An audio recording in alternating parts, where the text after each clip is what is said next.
My name is Gagan Singh. I'm an interventional cardiologist at the University of California, Davis Health in Sacramento, California. In addition to being an interventional cardiologist, I'm a structural heart cardiologist specializing in the evaluation and the treatment of heart valve disease.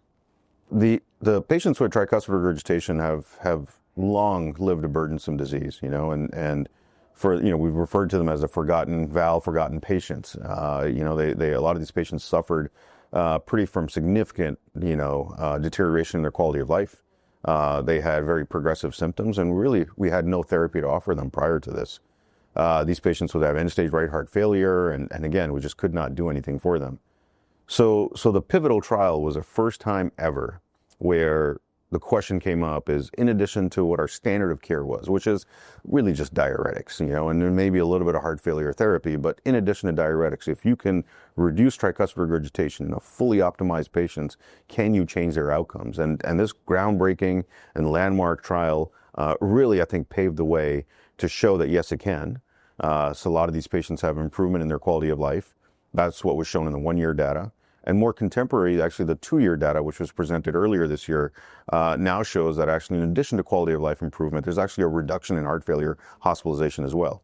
So now we have improvements in not just quote unquote soft outcomes, which some argue are soft, and I would say I take care of patients, they don't consider those soft. But now there's harder outcomes too, such as heart failure hospitalization. So really for the first time we've been able to show that, and the trial has shown that, and that's paved the way not just for this therapy, but other therapies in this space to help this very debilitating group of patients. What we've known from what Dr. Saraja and Dr. Adams presented at the 1-year data was that we had clear KCCQ score improvement. That was the 1-year data, and fast forward a year later, as we have 2-year data now available, and this is what Dr. Saibal Kar, who's a pioneer in the field, has shown us, is that there's now, as the patients reach that 1-year stage, and now they're heading towards a 2nd-year stage, that the curves for heart failure hospitalization split. And what we've seen is that the patients that are treated with a device actually have less heart failure hospitalizations than the patients who are just treated with medical therapy. And in fact, if you look at the relative risk reduction of the device, it's about a 28% relative risk reduction in heart failure hospitalizations alone.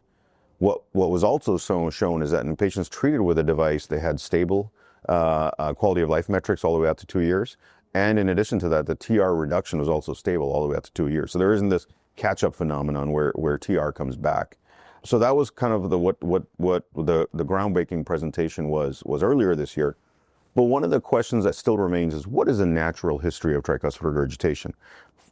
Some argue that these patients can sit around for a long time without needing any sort of therapy, that if you just let them sit around, that there's no adverse outcomes. But nobody's ever looked at that in a systematic way. We don't know in an objective way what the natural history of tricuspid regurgitation is.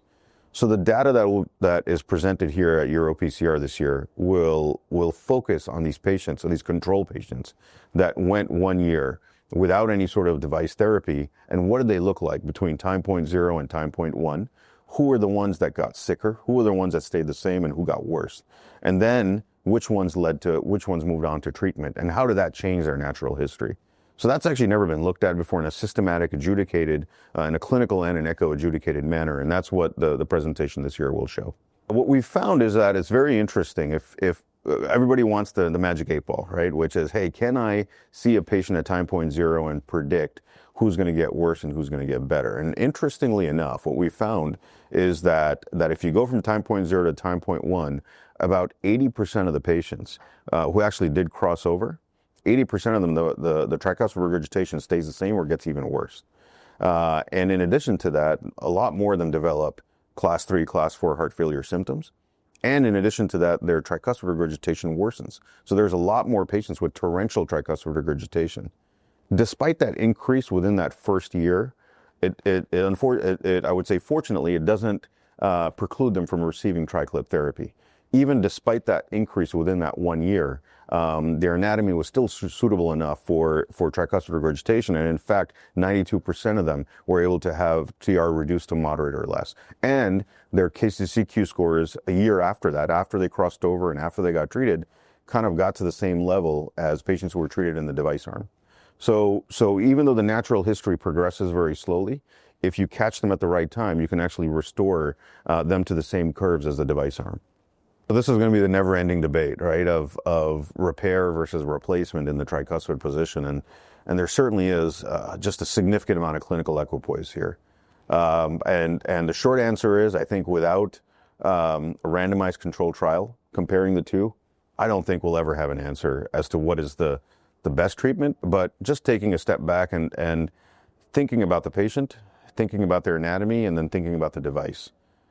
You know, the patients have certain expectations, and then trying to piece that together with what their anatomy is, and then with the devices available, what you can achieve, and the morbidities that they carry. So there's TR reduction versus TR elimination. There's higher morbidity versus lower morbidity. There's need for anticoagulation and not need for anticoagulation. And so I think it still is a tough decision that even I grapple with on a clinical basis, on a day in, day out, on a day in, day out basis. But what I would say is that it's only better that we have more than one therapy available. I think these two therapies, repair and replacement, and then more coming down the pipeline. At the Innovators Day yesterday, there was a remarkable amount of enthusiasm in other devices for repair and replacement, where I think that what it's going to do is it's going to allow us to, again, refine that repair versus replacement debate. I think for now, the jury's still out, and it's very patient-centered, operator-centered, and kind of what the patient's anatomy is and how much of a morbidity they can tolerate. And that's how we come to that decision.